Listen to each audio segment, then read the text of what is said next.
Hello, नमस्कार, वनकम, सत श्री अकाल। आप सभी का फिर से स्वागत है आपके अपने ही चैनल मैग्नेट ब्रेन्स में। मेरा नाम है सत्यम शर्मा और हम क्या पढ़ रहे हैं? हम पढ़ रहे हैं क्लास 11th की फिजिक्स का चैप्टर नंबर 8 ग्रेविटेशन, है ना। हमारा अभी centre of mass, collision, rotational, ये सारा मोशन जो है ये बचा हुआ है ना। आप ये मत सोचना कि ये चैप्टर स्किप करा दिया गया है। चैप्टर होगा बट ग्रेविटेशन के बाद होगा। ग्रेविटेशन खत्म ही होने वाला है। हम एनसीईआरटी के भी क्वेश्चन करेंगे ग्रेविटेशन के, और उसके बाद हम वापस चैप्टर नंबर 7 स्टार्ट करेंगे, है ना। आपको सब कुछ मिलेगा मैग्नेट ब्रेन्स में, आप इसकी टेंशन मत लीजिए कि कुछ भी चीज आपको स्किप कराई जाएगी। तो चलिए भाई स्टार्ट करते हैं आज के लेक्चर को। लास्ट लेक्चर में हमने क्या देखा? लास्ट लेक्चर में हमने वेरिएशन ऑफ जी देखा with respect to height and with respect to depth.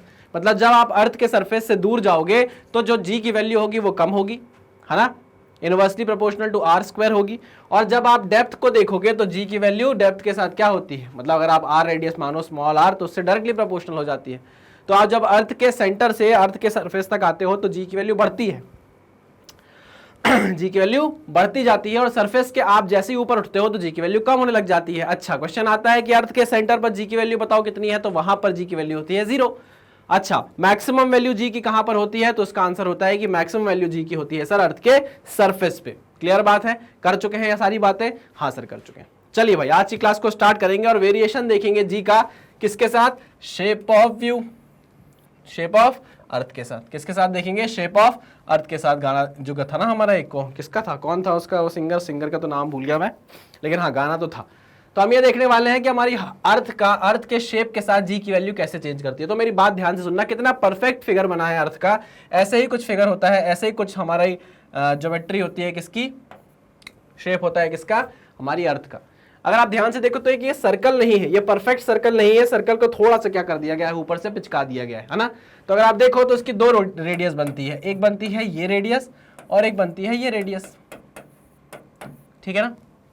अच्छा, ये जो पॉइंट है ये और इसके डायमेट्रिकली अपोजिट पॉइंट, इन दोनों पॉइंट्स को बोला जाता है पोल।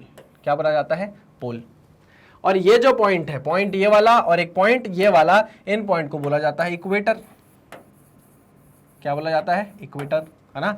तो ये रेडियस इक्वेटर की है और ये रेडियस पोल की है। इसको इक्वेटोरियल लाइन भी बोला जाता है। क्या बोला जाता है भाई? इक्वेटोरियल लाइन, ठीक है।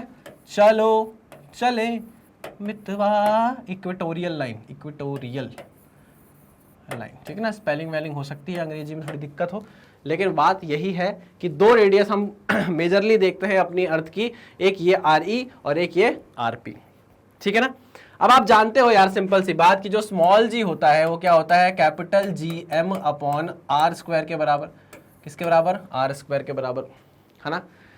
अगर हम बात करें ग्रेविटी एट पोल की, तो आप बोलोगे इसका फॉर्मूला होगा G M upon R P का स्क्वायर। मैंने बोला बढ़िया। वैसे ही अगर आपको बोले कि इक्वेटर में बताओ जी की वैल्यू, तो आप बोलोगे उसका फॉर्मूला है G M upon R E का स्क्वायर, ठीक है, बिल्कुल सही कहा। लेकिन हम ये भी तो जानते हैं कि आरपी जो है वो क्या है? आर ई से कम है। RP is less than R E, हाँ कि ना, RP is less than R E. तो उसका क्या मतलब हुआ कि अगर आरपी आर ई से कम है तो फिर जीपी क्या होगा? जो ग्रेविटी होगी, एक्सेलरेशन ड्यू टू ग्रेविटी होगी पोल पर, वो ज्यादा होगी as compare to acceleration due to gravity at equator, हाँ कि ना। सिंपल सी बात है। हाँ सर बिल्कुल सिंपल सी बात है, ठीक है ना। तो ये बात की गई, ठीक है, सिंपल सी बात थी, कुछ भी ऐसा खास नहीं था जो आपको समझने की जरूरत इसमें पड़े। लेकिन आप ये भी तो देखो कि हमारा जो जी है वो रेडियस के साथ इनवर्सली प्रोपोर्शनल है, रेडियस के स्क्वायर के साथ इनवर्सली प्रोपोर्शनल है। हाँ, तो सर एक बात बताइए कि यहाँ पर भी तो रेडियस की कुछ ना कुछ वैल्यू होगी सर, यहाँ पर भी तो कुछ वैल्यू होगी रेडियस की, यहाँ भी तो कुछ वैल्यू होगी सर रेडियस की, यहाँ भी तो कुछ वैल्यू होगी, यहाँ भी तो कुछ वैल्यू होगी सर रेडियस की। तो अगर रेडियस की वैल्यू यहाँ चेंज होगी सर, तो जी की वैल्यू भी तो चेंज होनी चाहिए। बिल्कुल सही कहा आपने। मतलब आपके दिमाग में ये चीज फंस गई, ये चीज आ गई, ये चीज बैठ गई कि थीटा अगर चेंज हो रहा है, थीटा अगर आप चेंज करते जा रहे हो, थीटा 1, थीटा 2, थीटा 3, अगर आप ये थीटा चेंज करते जा रहे हो तो रेडियस की वैल्यू चेंज होती जा रही है, और रेडियस की वैल्यू चेंज होने से किसकी वैल्यू चेंज हो रही है? जी की वैल्यू चेंज हो रही है, ठीक है, ओके। तो अगर किसी तरीके से हमको इस थीटा के साथ जी का रिलेशन मिल जाए, इस थीटा के साथ जी का रिलेशन मिल जाए, तो हम किसी भी पर्टिकुलर एंगल पर जाके या किसी भी पर्टिकुलर रेडियस पर जाके क्या बता सकते हैं? जी की वैल्यू बता सकते हैं।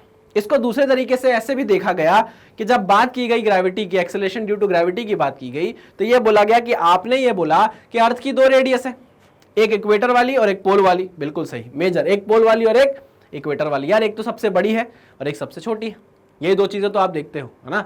बच्चा या तो फेल ना हो या तो टॉप कर जाए, दो चीजें होती है ना। फेल नहीं होना चाहिए, एकदम मिनिमम लिमिट है, और एकदम अच्छा क्या चाहते हैं हम कि एकदम टॉप कर जाए, यही दो चीजें हो सकती है ना। वैसे ही रेडियस के साथ भी है, रेडियस हम या तो एकदम मिनिमम वाली देखते हैं और एक मैक्सिमम वाली देखते हैं, ये दोनों चीजें हमारे काम की होती हैं। ठीक है, चलिए वेरी गुड। तो हमने ये बोला कि जब ये बात सारी की गई कि भैया दो रेडियस पर हमारी जी की वैल्यू अलग अलग आती है, तो ये सारी ऑब्जर्वेशन जो थी है ना, ऑब्जर्वेशन के बाद जब कैलकुलेशन होना चालू हुई तो उन्होंने ये बोला कि भैया हमको अगर दूसरी रेडियस पर चाहिए होगा जी की वैल्यू, दूसरी रेडियस पर जी की वैल्यू चाहिए होगी, तो हम क्या करेंगे, हमको कुछ ना कुछ सॉलिड एक रिलेशन चाहिए जिससे हम किसी भी पर्टिकुलर जगह पर बैठकर जी की वैल्यू बता सकते हैं। तो लोगों ने बोला यार बोलना तो आपका सही है, ये तो हम दो ही चीजों की बात कर रहे हैं, दो ही रेडियस पर बात कर रहे हैं। ठीक है, तो यहां पर ना हम एक और पढ़ने लगे, variation of g with respect to what, rotation of earth. Rotation of earth हमें ज्यादा अच्छा रिजल्ट देने लगा, उसने हमको क्या दिया, थीटा के साथ जी का रिलेशन दे दिया। ठीक है ना, वो अभी हम देखेंगे। अभी जो कुल मिलाकर बात हमने ये की है कि भैया इक्वेटर पर जो आपका जी होता है वो सबसे कम होता है। ठीक है, क्योंकि वहां पर रेडियस सबसे ज्यादा होती है, और सबसे ज्यादा जी कहां होता है, पोल पर होता है, क्योंकि वहां रेडियस सबसे कम होती है। हाँ कि ना, बिल्कुल सही बात। मतलब अगर मान लो, मतलब आप मान लो कि अगर आप क्या बोलते हैं, ज्यादा खा के भी आपने आपका वजन कम रखना चाहते हो, तो आप कहां चले जाओ, आप चले जाओ इक्वेटर पर, है ना। ऐसा बोला जाता है, ऐसा बात पता नहीं सही है कि नहीं है, मुझे भी नहीं पता ये बात, कि जो लोग इक्वेटर के पास रहते हैं ना, जो इंसान इक्वेटर के पास रहते हैं, वो लोग जब खाना खाते हैं ना, तो फेट, जो उनका फैट होता है वो पेट पर चढ़ता है। कहां पर चढ़ता है, पेट पर चढ़ता है। लेकिन जो लोग इक्वेटर से दूर रहते हैं, जो पोल के पास रहते हैं, इक्वेटर से दूर रहते हैं, वो जब बहुत खाना खाते हैं तो उनका फैट यहाँ चढ़ता है, इधर छाती वाती पे, है ना। तो जो ऐसा बोला जाता है कि इसका भी फर्क पड़ता है आपके वजन पे। ठीक है ना, ठीक है, बोला जाता होगा, हमें क्या, हम तो अपनी काम की बात कर रहे हैं बस। अच्छा, यहां पर नीचे एक नोट पॉइंट है कि at sea level value of g at pole is greater than, value of g at pole is greater than its value at equator by 1.80 centimetre per second square. ठीक है ना, 1.80 सेंटीमीटर पर सेकेंड स्क्वायर का difference होता है। अगर आप सी level से देखो, किसके बीच का डिफरेंस, पोल की ग्रेविटी और इक्वेटर की ग्रेविटी के बीच में। क्लियर, सिंपल सी बात है। कुछ टफ चीज थी क्या इसमें, नहीं सर, कोई भी टफ चीज इसमें नहीं थी। चलिए भाई, तो आगे बढ़े। हाँ सर, आगे बढ़ते हैं। चलिए भाई, इसको नोट डाउन कर लीजिए। देखिए, ये पूछा जाता है ना, ये जी की वैल्यू याद रखना, पोल पे ज्यादा होती है और इक्वेटर पे कम होती है, लेकिन रेडियस पोल पर कम होती है और इक्वेटर पे ज्यादा होती है। ठीक है ना, चलो। अच्छा, ये क्या मैक्सिमम है क्या, सॉरी, ये जो जी है पोल पे, वो जी की मैक्सिमम वैल्यू है क्या, सरफेस पे, अर्थ पे, है ना। हाँ, और जी की मिनिमम वैल्यू अर्थ पे कितनी है, जो आप बोल रहे हो इक्वेटर पे।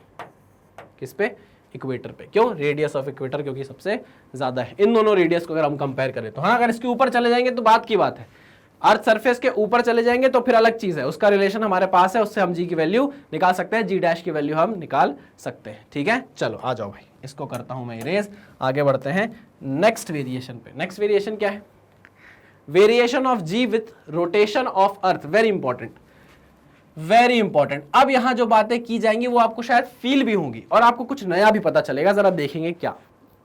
सुनना मेरी बात, मैंने ये बोला कि सर अभी तक आप बात कर रहे थे पोल और इक्वेटर की। देखो ध्यान से देखते चलना, यहाँ सर्कल ही तो नहीं बना दिया, ये सर्कल जैसा लग रहा होगा आपको, लेकिन सर्कल नहीं है।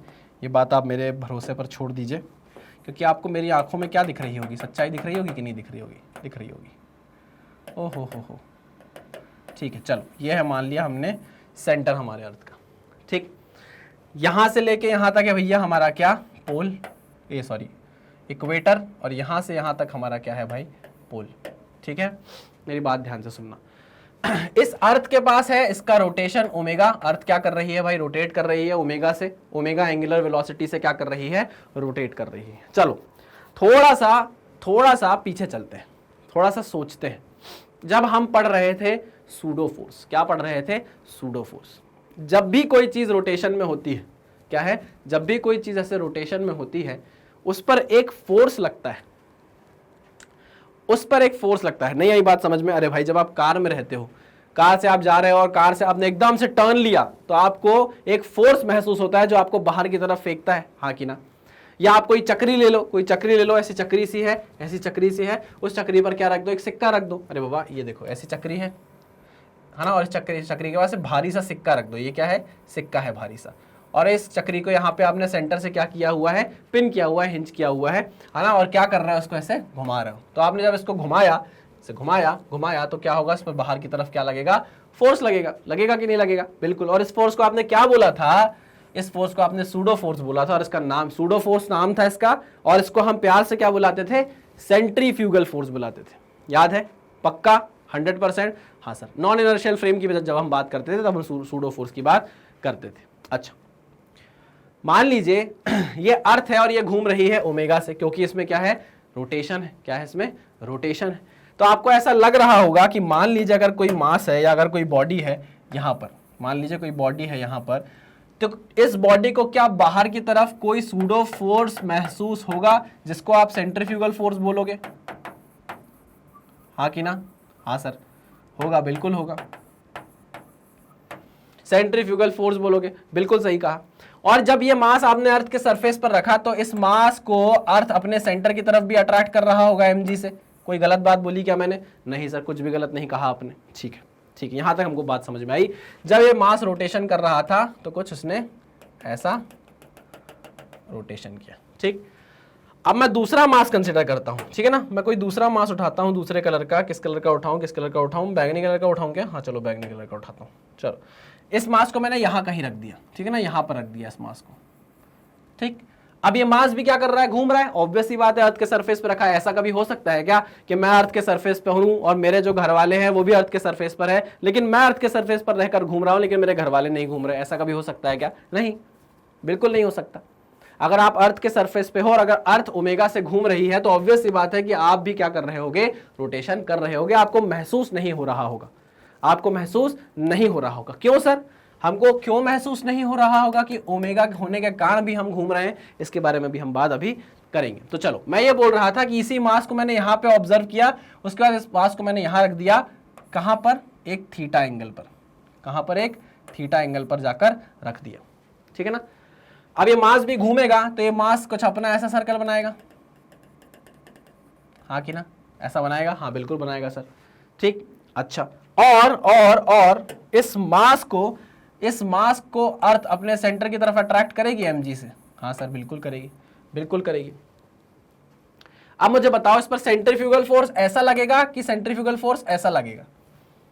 एक्सेस से बाहर की तरफ लगता है सेंट्रीफ्यूगल फोर्स। कैसा लगता है? एक्सेस से बाहर की तरफ लगता है। जो जिनको ऐसा लग रहा है कि ये लगेगा, उनका सोचना सरासर क्या है, गलत है, एकदम बेकार है, एकदम बकवास है, गलत बात है, बहुत ज्यादा गलत बात है।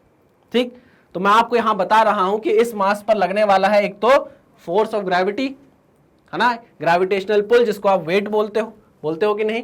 कहां लगेगा? Towards the centre. ग्रेविटी जो वाली फोर्स है उसको ऐसे मत बना देना, गलत हो जाएगा। टुवर्ड्स द सेंटर होता है हमेशा, याद रखना भाई, है ना। छोटी छोटी सी बेसिक इंफॉर्मेशन है जो मैं आपको दे रहा हूं। ऐसा भी सोच सकता हूं मैं कि ये सारी चीजें आपको पहले से पता होनी चाहिए, लेकिन अगर नहीं भी पता है तो भी यहां पर मैं आपसे डिस्कस बार बार कर रहा हूं। तो चलिए, इस मास को अर्थ का सेंटर अपनी तरफ अट्रैक्ट कर रहा है ग्रेविटेशनल पुल से, जिसको आप बोल रहे हो वेट mg, और इस पर लग रहा है बाहर की तरफ क्या, सेंट्रीफ्यूगल फोर्स, जो क्या होता है, mr ओमेगा स्क्वायर होता है। क्या होता है? mr omega square. याद करो, याद है? हाँ सर। अब ये बात समझना कि यहां पर जब आपने मास रखा था तो इधर तो रेडियस ऑफ इक्वेटर के बराबर थी, हाँ, लेकिन अब आपने जहां यहां पर मास रखा है तो ये जिस सर्कल में घूम रहा है मास, ये इसका रेडियस है ना, और ये रेडियस मैंने कितना माना, स्मॉल आर। कितना माना? Small are. तो रेडियस क्या हो सकता है, चेंज हो सकता है। मान लो अगर ये मास यहां रख देता, मैं ये मास यहां रख देता तो ये सर्कुलर ऐसा कुछ मोशन होता है ना, और इसकी रेडियस ये कुछ आर होती। क्लियर है कि नहीं?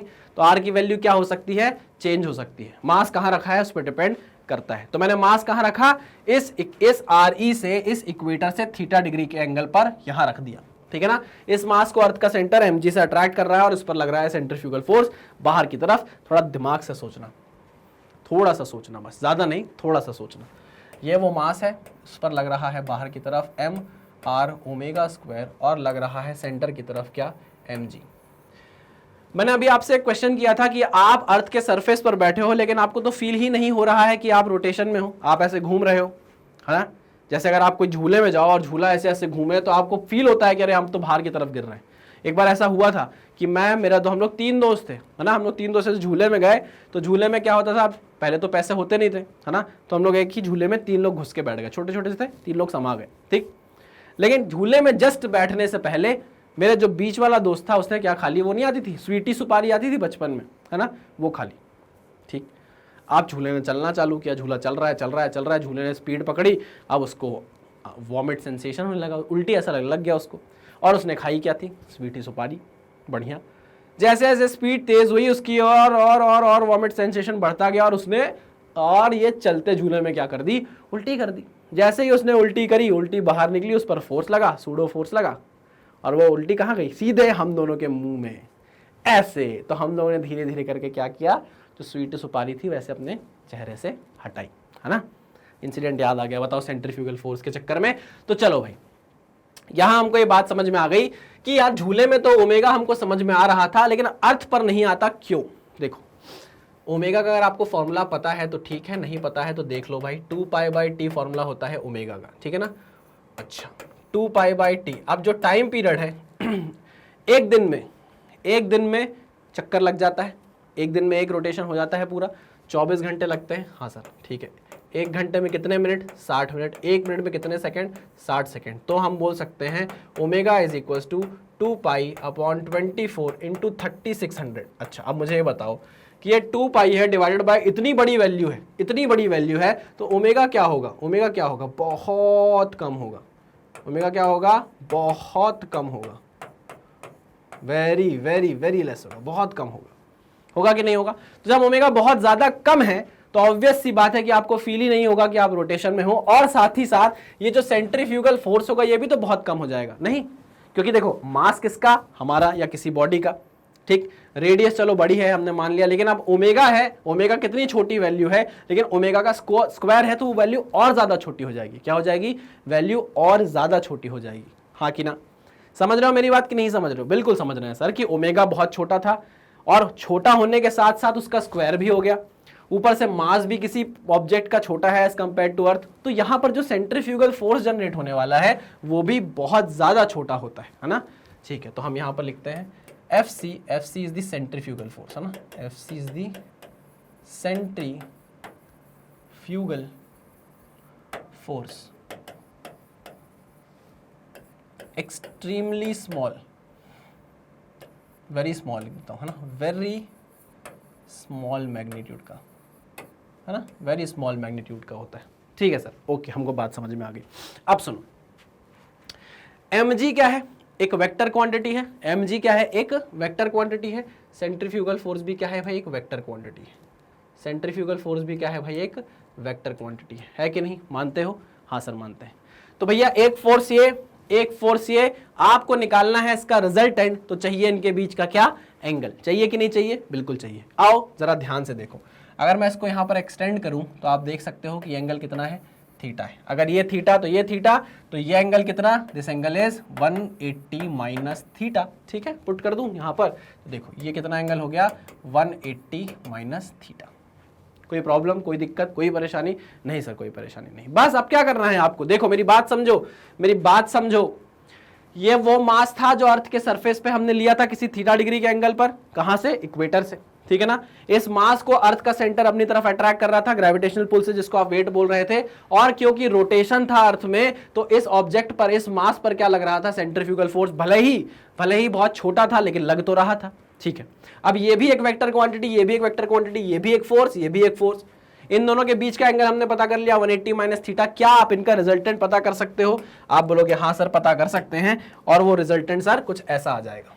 रिजल्टेंट कैसा आ जाएगा, ये आ जाएगा सर आपका रिजल्टेंट। ठीक है ना, देखने में अच्छा लग रहा है, देखने में अच्छा लग रहा है, लेकिन कंसेप्ट समझो, कंसेप्ट समझो। क्या कंसेप्ट है? बात ये है कि जो mg की वैल्यू है, जो mg की वैल्यू है वो कंपैरेटिवली क्या है, mr ओमेगा स्क्वायर से ज़्यादा है। कंपैरेटिवली क्या है, mr ओमेगा स्क्वायर से बहुत ज़्यादा है। तो जब इन दोनों वेक्टर में से एक कोई वेक्टर बड़ा होता जाएगा, काफी बड़ा होता जाएगा, तो रिजल्टेंट उसी वेक्टर के साइड तो झुकता जाएगा, हाँ कि ना? हाँ सर। तो आप बोल रहे हो कि mg काफी बड़ा है mr ओमेगा स्क्वायर से, तो रिजल्टेंट ऐसे ना आने की जगह कैसा आने लगेगा? रिजल्टेंट ऐसे ना आने की जगह आने लग जाएगा कुछ ऐसा रिजल्टेंट आने लग जाएगा। थोड़ा मैंने वैसा बना दिया, छोटा सा बना दिया क्योंकि जगह नहीं थी। कोई बात नहीं, आप समझ जाएंगे, आप लोग बहुत स्मार्ट लोग हैं। ओहो, सब कुछ मिटने लग गया। क्यों सब कुछ मिटने लग गया? 180 माइनस थीटा ये होगा, ठीक है ना? mg बना देता हूँ इधर ऊपर, हाँ अब बना सकता हूँ आराम से। तो रिजल्टेंट अपना कहाँ आने लग जाएगा भाई? ऐसे कहीं आने लग जाएगा। रिजल्टेंट किसकी तरफ होने लगेगा, झुकने लगेगा? वो mg की तरफ झुकने लगेगा, ठीक है ना? क्योंकि mg क्या है, कंपैरेटिवली सेंट्रीफ्यूगल फोर्स से काफी ज्यादा बड़ा है। अब फिर एक कंसेप्ट आ गया, क्या कंसेप्ट आ गया कि सर ये जो mg था ये कहाँ जा रहा था? ये टुवर्ड्स अर्थ सेंटर जा रहा था, टुवर्ड्स अर्थ सेंटर, अर्थ के सेंटर की तरफ जा रहा था, हाँ कि ना? हाँ सर, अर्थ के सेंटर की तरफ जा रहा था। लेकिन अब यहां पर जो आर रिजल्टेंट वेक्टर जा रहा है ये अर्थ के सेंटर की तरफ तो नहीं जा रहा, ये तो अर्थ के सेंटर की तरफ नहीं जा रहा। बिल्कुल सही कहा आपने, बिल्कुल सही कहा। ये समझ गए बात कि नहीं समझ गए? बस इसको दिमाग में रखना, इसी बात पर मैं दोबारा आऊंगा, ठीक है? चलो ओके, आगे बढ़ते हैं। अब मुझे बताओ, मुझे रिजल्टेंट निकालना है, तो रिजल्टेंट का क्या आपके पास फॉर्मूला है निकालने का? बिल्कुल है सर। देखो, रिजल्टेंट वेक्टर का मैग्नीट्यूड अगर आपको चाहिए वो होगा under root a square plus b square plus 2ab cos theta, है ना? चलो, ये हो गया हमारा mg vector plus mr omega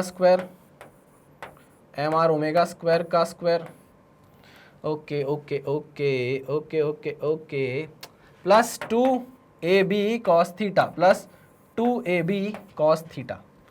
हाँ, ये तो है 2a और ये हो गया b cos theta, cos 180 minus theta. अच्छा, एक चीज़ और यार, ये फॉर्मूला आपको पता है ना कहाँ से आया, है ना? वेक्टर पढ़ा है कि नहीं पढ़ा है? बिल्कुल पढ़ा है। अच्छा, ध्यान से देखना, ये फोर्स है, ये फोर्स है, ये भी क्या होगा? एक फोर्स होगा। होगा कि नहीं होगा? बिल्कुल होगा, ठीक है। मैं इसको मान लेता हूं कि ये होने वाला है। हम क्या निकाल रहे हैं? हम जी निकाल रहे हैं। हम क्या निकाल रहे हैं? जी निकाल रहे हैं, ठीक है ना? तो अब ये क्या होगा भाई? एक टाइप का जी ही तो होगा, वेरिएशन है जी में लेकिन है तो जी ही ना। हाँ बिल्कुल सही।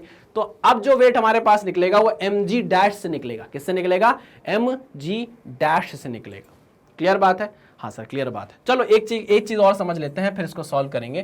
थोड़ा सा वो चीज समझ ले, नहीं तो फिर ये दिक्कत करेगी हमको। हाँ, तो मैं आपसे ये बोल रहा था कि जो रिजल्टेंट हमने निकाला ये क्या था? क्योंकि ये भी एक फोर्स था, ये भी एक फोर्स था, इसको भी एक फोर्स होना चाहिए था। बिल्कुल हुआ। हम निकाल रहे थे variation in g, variation of g, तो यहां पर जी वेरी करके क्या बना? जी डैश बना। क्या बना? जी डैश बना। क्लियर बात? हाँ सर क्लियर बात। एक चीज समझना, ये वाला जो मास था इस पर बाहर की तरफ लग रहा था सेंट्रीफ्यूगल फोर्स, जिसको आपने mr ओमेगा स्क्वायर बोला, हाँ कि ना? हाँ सर, बाहर की तरफ लग रहा था mr ओमेगा स्क्वायर, और इसी मास पर अंदर की तरफ क्या लग रहा था? mg। क्या लग रहा था? mg। आपको ऐसा नहीं लगता कि पहले हम सेंट्रीफ्यूगल फोर्स तो कंसीडर ही नहीं कर रहे थे, सिर्फ और सिर्फ क्या कंसीडर कर रहे थे कि इस मास को अंदर की तरफ mg से खींचा जा रहा है, लेकिन अब इस मास को बाहर की तरफ भी तो सेंट्रीफ्यूगल फोर्स से खींचा जा रहा है, भले ही बहुत कम हो, भले ही उसकी वैल्यू क्या हो? बहुत कम हो, लेकिन खींचा तो जा रहा है। हाँ सर खींचा जा रहा है। तो हम ये बोल सकते हैं कि जो जी डैश होगा वो ऑलमोस्ट जी के बराबर होगा, ऐसा बोल सकते हैं। लेकिन अगर टेक्निकली देखा जाए तो जो जी डैश है वो क्या होगा? जी से कम होगा। थोड़ा ही कम हो, भले ही थोड़ा ही कम हो, लेकिन क्या होगा? कम होगा। ठीक ठीक, हाँ सर ठीक, ओके ओके ओके सर, आ गई बात समझ में। अच्छा, अब देखो रिजल्टेंट वेक्टर को आपने क्या बोला? m g डैश किसके बराबर है भाई? किसका वेक्टर सम है वो? mg vector plus m r omega square, हाँ कि ना? ठीक है, चलिए वेक्टर सम हो रहा है m m m काट दूं? हाँ सर, अब काट दीजिए m m m। तो अब आपको क्या दिखने लग गया? अब आपको g डैश दिखने लग गया। हम g डैश का क्या निकाल रहे हैं? मैग्नीट्यूड, है ना? m काट दिया हमने, पहले हमारा m नहीं कटता, इसलिए हमने उस चीज को क्या कर दिया? मिटा दिया। ये समझने के बाद हम क्या लिख सकते हैं यहाँ पर? अपनी वो फॉर्मूला लगा सकते हैं, किसका? मैग्नीट्यूड निकालने का, रिजल्टेंट का। चलिए आइए, तो g dash is equals to a square g square plus b square r omega square का square plus 2a b r omega square plus 2ab r omega square cos 180 minus theta, cos 180 minus theta. अब मुझे बताओ cos 180 minus theta क्या होता है? Minus cos theta होता है। क्या होता है? Minus cos theta. तो इस प्लस को हटा दूं, इस प्लस को हटाओ, यहां पे क्या लगा दो? माइनस लगा दो, और 180 माइनस थीटा को क्या लिख दो? कॉस थीटा लिख दो। कोई परेशानी, कोई दिक्कत नहीं सर, कोई भी दिक्कत नहीं। ठीक है, इसको सॉल्व करेंगे, लेकिन इसको सॉल्व करने से पहले कुछ अजम्पशन मानने पड़ेंगे। क्या है वो जरा सुनना। मैंने आपको शुरू में ही बोला था कि जो ओमेगा है वो वेरी स्मॉल होगा। क्या होगा? ओमेगा बहुत छोटा होगा। अगर ओमेगा छोटा है तो ओमेगा स्क्वायर तो very very very very very very small हो गया, वेरी वेरी वेरी स्मॉल हो गया। हाँ कि ना? हाँ सर। यहां पर तो ओमेगा स्क्वायर का भी स्क्वायर है, मतलब कितना ज्यादा छोटी वैल्यू हो जाएगी, वो हो जाएगी कि नहीं? तो हम इसको क्या कर देते हैं भाई? नेग्लिजिबल मान लेते हैं। किसको मान लेते हैं? नेग्लिजिबल। इसको नेग्लिजिबल मान लेते हैं। क्लियर बात? 100%? हाँ सर, बिल्कुल सही कहा आपने। अब हम क्या करते हैं? आगे बढ़ते हैं और इसको सॉल्व करते हैं। इससे पहले आप क्या करो, उसको नोट डाउन कर लो, फिर हमको जगह की जरूरत पड़ेगी। चलिए इसको नोट डाउन करिए। चलिए भाई आगे बढ़ते हैं। आपने नोट डाउन कर लिया होगा। इस इक्वेशन का मुझे यूज है तो इस इक्वेशन को मैं ऊपर लिखूंगा। बाकी सारी चीजें मैं आपको समझा चुका हूं भाई, है ना? अच्छा, इस फिगर को ध्यान में रखेंगे। यहां पर देखिए मैंने लिखा है mg जो था हमारा जो वेट था वो टुवर्ड्स द सेंटर ऑफ अर्थ जाता था, ये मैंने लिख दिया है। ठीक है ना? अभी हम जी डैश के बारे में कुछ नहीं जानते, जी डैश के बारे में हमने बात नहीं की है, तो इसको मैं साइड में बना दूंगा, है ना? चलो भाई आ जाओ।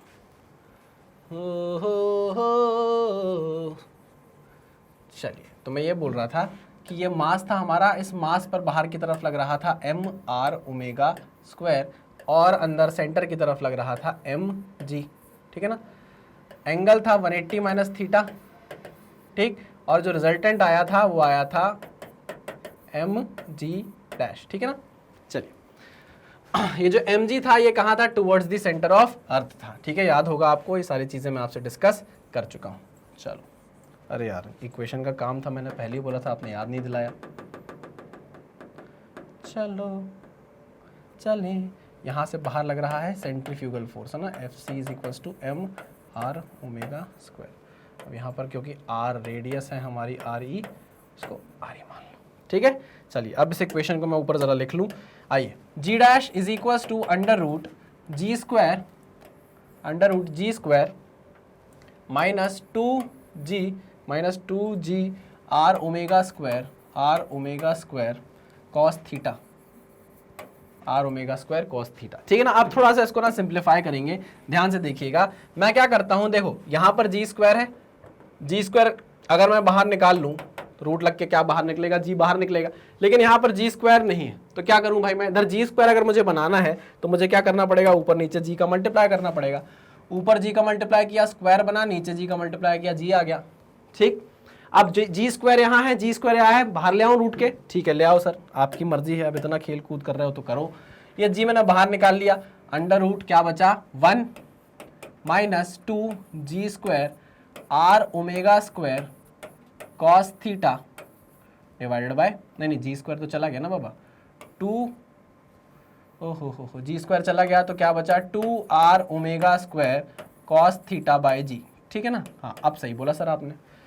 ओके अच्छा, अब जरा सोचने समझने की बात है, थोड़ा सा समझना। ये रूट ना मुझे परेशान कर रहा है, तो मैं क्या कर रहा हूं, इसको ब्रैकेट में पावर में लिख देता हूं। ठीक है ना? चलिए तो लिख देता हूं 1 minus 2 by g are omega square cos theta, are omega square cos theta, bracket में ऊपर लगाया कितना?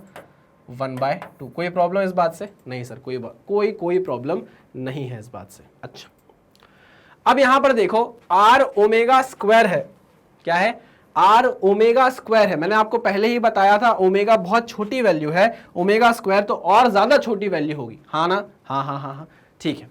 अब देखो कॉस थीटा की भी देखो मैक्सिमम वैल्यू कितनी जा सकती है? ज्यादा से ज्यादा 1 जा सकती है, नहीं तो 1 से कम ही रह सकती है। ठीक है, लेकिन जो g की वैल्यू है वो तो हम 9.8 तक लेते हैं ना। g की वैल्यू हम कितनी लेते हैं?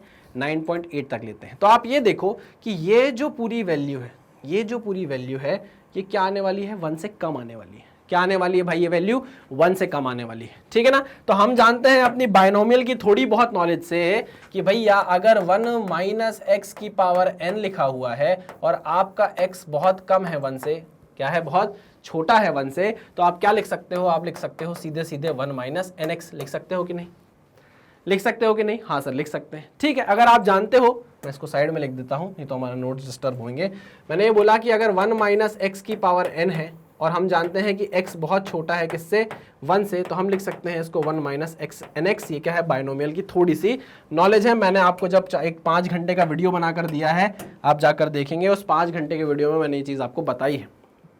जो बेसिक मैथमेटिक्स का वीडियो बनाया है मैंने, जो रिक्वायर्ड है किसके लिए, फिजिक्स को स्टार्ट करने के लिए, उसमें आप जाकर देखेंगे, आपको ये सारी चीजें मिलेंगी। ठीक है ना। अब ये जो वैल्यू है, इसको मैंने अगर x माना, तो हमारा ये जो x है, ये x क्या है, 1 से कम आ रहा है। अभी मैंने बताया क्यों 1 से कम होगा, बताया कि नहीं बताया, हाँ सर बताया।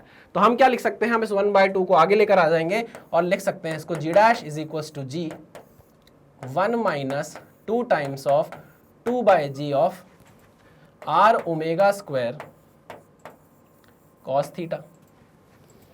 ठीक, क्लियर है कि नहीं, हाँ सर क्लियर है, बिल्कुल क्लियर है। ये मत सोचना कि सर ये आर ओमेगा स्क्वायर तो छोटी वैल्यू थी, इसको निगलेक्ट क्यों नहीं कर रहे हैं, क्योंकि ये मल्टीप्लिकेशन में है।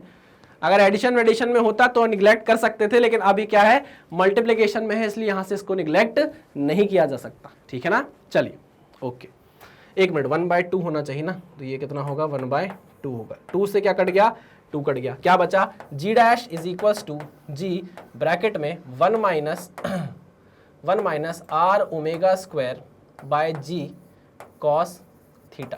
क्लियर है, चलिए इसको नोट डाउन करिए, आगे बढ़ते हैं, मुझे इसको मिटाना पड़ेगा। ठीक है, चलिए आगे बढ़ता हूं, मैं इसको मिटा देता हूं, है ना। ये चीज़ याद रखना है, ये डायग्राम में मुझे कुछ बताना है, इसलिए मैं रुका हुआ हूं, अभी तक उसको मिटा नहीं रहा हूं। आइए अब इसको कंटिन्यू करते हैं वापस ऊपर ले जाके। तो g डैश की वैल्यू कितनी आएगी, g dash is equal to g अंदर मल्टीप्लाई कर दो, g dash is equal to g minus g से g कटेगा, क्या बचेगा, r omega square cos theta. ठीक है ना। अब ये r और ये कॉस थीटा को देखो जरा, ये r और कॉस थीटा को देखो, ये स्मॉल r और कॉस थीटा क्या है, जरा इसको समझते हैं।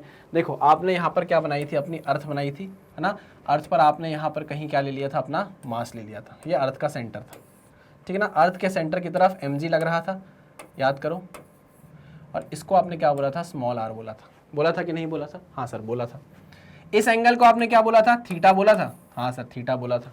ठीक, अगर ये थीटा है, मुझे बताओ, अगर ये थीटा है, ये क्या है, this is the capital R, this is the radius capital R। ठीक है ना, लेकिन सर R कौन सा है, अभी आप एक ही R मानो इसको। ठीक है ना, चलिए तो यहां पर अगर मैं पूछूं स्मॉल r की वैल्यू क्या होगी, स्मॉल r की वैल्यू क्या होगी, अगर ये थीटा है तो ये भी थीटा है, ये r है, तो small r is equals to r cos theta हुआ क्या।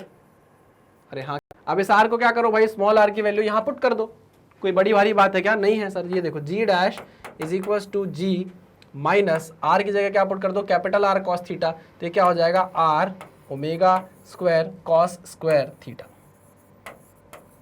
बहुत ही शानदार, बहुत ही बढ़िया रिलेशन। क्या है, यहां पर आपको रेडियस ऑफ अर्थ दिया जाएगा, क्या दिया जाएगा, रेडियस ऑफ अर्थ।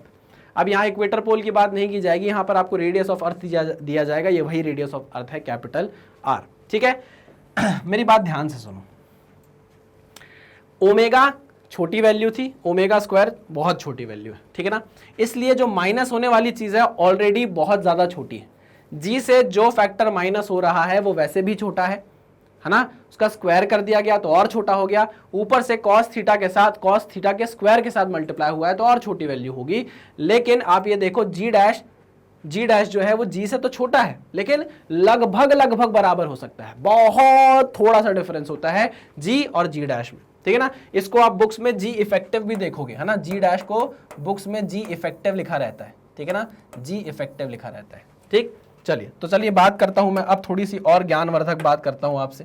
देखिए ये जो जी डैश था, ध्यान से देखना, मैंने आपको बोला था दिस इज द वेट, जिसकी बात अभी तक हम करते आए थे। वेट जो कहां एक्ट कर रहा है, टुवर्ड्स द सेंटर ऑफ अर्थ, हाँ सर ठीक है। लेकिन ये जो जी डैश है, ये जो जी डैश था, या मैं बोलूं ये जो जी डैश के कारण वेट आ रहा है बॉडी का, इफेक्टिव वेट बोलो उसको, या आप जी इफेक्टिव बोलो, जो बोलना चाहो वो बोलो, जी डैश ले रहा हूं बस, इसको आप जी इफेक्टिव बोल सकते हो। ये देखो ये टुवर्ड्स द सेंटर ऑफ अर्थ नहीं है, ये थोड़ा सेंटर से थोड़ा सा शिफ्ट किया हुआ है। क्या है, देखो ये शिफ्ट किया हुआ है सेंटर से थोड़ा सा, यहां पर मैं लिख देता हूं, it is not towards the centre of earth, it is not towards the centre of earth, towards the centre of earth, centre of अर्थ। देखो अब ये बात है ना, ये है आइडियल बात, ये है प्रैक्टिकल बात। तो अगर आपसे कोई पूछे कि प्रैक्टिकली बताओ जो जी होता है क्या वो टुवर्ड्स द सेंटर होता है, तो आप बोलोगे नहीं, सेंटर से थोड़ा सा हटा हुआ होता है। ये बोलना बिल्कुल सही नहीं होगा कि टुवर्ड्स द सेंटर होता है। हाँ, अगर आप थ्योरेटिकल बात कर रहे हो तो टुवर्ड्स द सेंटर होता है, लेकिन अगर हम बात करें due to rotation of earth variation आता है जी की वैल्यू में, और वो जो वेरिएशन आता है उसको हम बोलते हैं जी इफेक्टिव या जी डैश। और वो जो जी डैश की डायरेक्शन होती है वो कहां होती है, वो सेंटर के टुवर्ड्स द सेंटर नहीं होती, थोड़ी सी हटी हुई रहती है ना, थोड़ी सी हटी हुई रहती है। देख लिया आपने, बिल्कुल इतना भी नहीं होता, बिल्कुल थोड़ी सी हटी हुई होती है, तो हम मान लेते हैं कि towards the centre of earth ही है वो। पक्की बात, समझ में आई सारी चीजें A to Z समझ में आई? हाँ सर, ये बातें थी जो आपको समझना था, जिसके लिए हमने इतनी देर तक क्या की, जद्दोजहद की, इतनी मेहनत करी, है ना। देखो अब कुछ और जो रिजल्ट है थीटा के साथ जरा हम वो लिख लेते हैं, है ना। क्या कर लेते हैं, जरा रिजल्ट लिख लेते हैं थीटा के साथ। आओ, ओ बाय गॉड, हाँ ये रिजल्ट है, ये है हमारा फॉर्मूला। आओ बात करेंगे, आओ बात करते हैं, आओ बात करते हैं, आओ बात करते हैं, आओ बात करते हैं। अब देखो, जब आपकी अर्थ, जब आपका मास या ऑब्जेक्ट जो भी कहां पर हो, पोल पर हो या अर्थ कहां पर हो, ये इसको क्या बोलते हैं, इक्वेटर पे हो, at equator, at equator. Equator पे थीटा की वैल्यू कितनी है ब्रो इक्वेटर पे थीटा की वैल्यू कितनी है, तो आप बोलोगे ब्रो इक्वेटर पे थीटा की तो वैल्यू 0 डिग्री है। मैंने बोला अच्छा ठीक है, तो बताओ वहां पर जी डैश क्या होगा, तो आप बोलोगे g dash is equal to g minus are omega square cos 0 कितना हो जाएगा 1। तो जी डैश की वैल्यू कितनी आ जाएगी भाई इक्वेटर पर, कितनी आ जाएगी, आर ओमेगा स्क्वायर। ठीक, वेरी गुड। अगर हम बात करें एट पोल, पोल की बात करो भाई, पोल पर जी की वैल्यू कितनी होगी, तो आप बोलोगे g dash is equal to g minus pole पर थीटा कितना हो जाएगा, पोल पर थीटा कितना हो जाएगा 90 डिग्री हो जाएगा। ठीक है, तो हम लिख लेते हैं यहां पर थीटा हो जाएगा 90 डिग्री, तो g माइनस कॉस 90 कितना हो जाएगा 0। तो ये पूरी की पूरी टर्म क्या हो जाएगी 0। तो g डैश किसके बराबर हो जाएगा, g के बराबर हो जाएगा। क्लियर बात है, पक्की बात है कि नहीं? अरे बाबा कॉस 90 0, तो ये पूरी टर्म 0, तो g डैश किसके बराबर हो जाएगा, g के बराबर हो जाएगा। चलिए, तो ये फॉर्मूला बहुत ज्यादा इंपॉर्टेंट है, g dash is equal to g minus are omega square cos square theta. अब आप कोई भी थीटा बताओ, अब आप कोई भी थीटा बताओ, उस थीटा पर जाकर मैं आपको किसकी वैल्यू बता सकता हूं, इफेक्टिव जी की या जी डैश की, है ना। और वहां पर आप क्या कर सकते हो, अपना मास, अपना वेट कैलकुलेट कर सकते हो। आई बात समझ में? हाँ सर। अच्छा, इसको आप थोड़ा प्रैक्टिकली समझोगे कि पोल पर जी डैश जी के बराबर क्यों है, पोल पर जी डैश जी के बराबर क्यों है। तो देखो, जब हमने अर्थ बनाई थी तो अर्थ में आपने बोला ये पोल है ना, और पोल पर अगर आपने मास को रख दिया, पोल पर जाके अगर आपने अपने मास को रख दिया, मान लीजिए ये मेरा मास है m, जब ये घूमेगा तो ये इसकी रेडियस तो बिल्कुल छोटी सी होगी, सेंटर से एक्सिस से तो बिल्कुल छोटी सी रेडियस के अबाउट वो घूमेगा, या मैं बोलूंगा बिल्कुल रेडियस होगी ही नहीं, एकदम छोटी सी रेडियस होगी, है ना। तो इस पर कोई सेंट्रीफ्यूगल फोर्स होगा ही नहीं। तो जब कोई सेंट्रीफ्यूगल फोर्स होगा ही नहीं, कोई सेंट्रीफ्यूगल फोर्स होगा ही नहीं, माइनस होने वाली कोई चीज होगी ही नहीं, तो सिर्फ और सिर्फ उस पर क्या लग रहा होगा, नीचे की तरफ mg लग रहा होगा towards the centre of earth. ठीक है ना। तो वहां पर पोल पर क्या हो जाएगी, जी की वैल्यू जी डैश के बराबर हो जाएगी, जो आ रही है, देख लो आप। क्लियर, पक्का 100%? ठीक है। अब आप सोच लो, आपसे कोई ये भी पूछ सकता है कि बताओ पोल पर सेंट्रीफ्यूगल फोर्स कितना है, आप बोलोगे नहीं, पोल पर तो बहुत ही छोटा सेंट्रीफ्यूगल फोर्स लगता है, उसको हम नेग्लेक्ट भी कर सकते हैं। ठीक, चलिए, तो डेटा जो है, जो काम की चीजें हैं वो ये सारी हैं, ये सिर्फ समझाने के लिए मैंने आपको बताया है। नहीं भी समझ में आया हो तो कोई दिक्कत नहीं है, थीटा वैल्यू पुट करके आप सीधे सीधे जी की वैल्यू फाइंड आउट कर सकते हो। ठीक है, क्लियर। चलिए भाई, तो यहां पर हमने वेरिएशन ऑफ जी पढ़ा with respect to shape of earth and with respect to rotation of earth. ठीक है ना। पिछले लेक्चर में हमने वेरिएशन पढ़ा जी का with respect to height and with respect to depth. कितने वेरिएशन हो गए? 4 वेरिएशन हो गए, 1 2 3 4। ठीक, अब इन 4 वेरिएशन पर आपसे डिफरेंट टाइप के क्वेश्चंस पूछे जाते हैं। तो हम क्वेश्चंस की तरफ चलेंगे कब? नेक्स्ट लेक्चर में, ठीक है ना। इस लेक्चर में हमने कंसेप्ट को समझा है, नेक्स्ट लेक्चर में हम मिलेंगे और इस पर बेस्ड कुछ न्यूमेरिकल्स करेंगे, आपका कंसेप्ट थोड़ा सा और बिल्ड करेंगे, ठीक है। तब तक आपको क्या करना है? आपको पढ़ना है, सावधान रहना है, सतर्क रहना है और मिलना है मुझे नेक्स्ट लेक्चर में। तब तक थैंक यू वेरी मच।